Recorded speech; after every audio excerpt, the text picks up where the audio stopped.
They break new records every year, defying gravity, defying doomsayers. But slowly, the warnings on Canadian house prices have accumulated, from investment giant PIMCO to ratings agency Fitch to the IMF.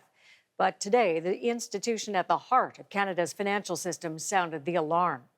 Based on a new model that took into account 40 housing cycles in 18 different countries, the Bank of Canada says Canadian house prices could be overvalued by anywhere from 10 to 30%.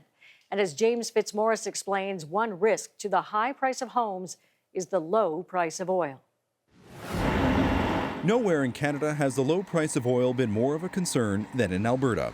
Jobs depend on it, good paying jobs, that in turn pay for houses, trucks, and cover the bill at the local restaurant. You get accustomed to living well, spending high, and that's what happens. You get into bind real fast.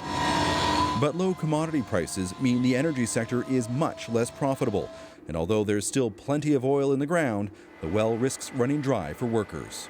Things can change so fast because, we, the contractors, only have so much control over the oil companies. The oil companies make all the calls, right? And things can change so fast. We've already seen some companies that are stepping back in terms of investments that they'll be making. We expected this.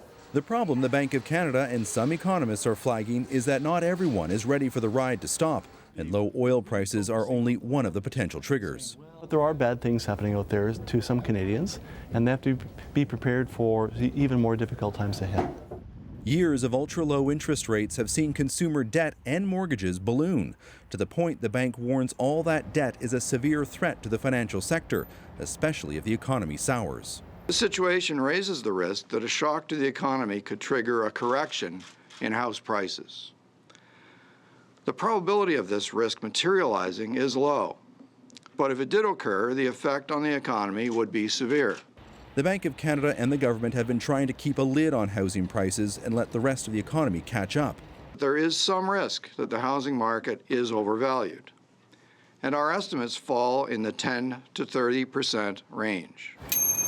Condos in Vancouver, Calgary, Toronto, and Montreal continue to be the main culprits, even with several rounds of tightening around mortgage rules and hints of more. We've taken moderate steps to take the froth out of the market, and we'll continue to monitor the market to see whether any modest steps are needed in the future.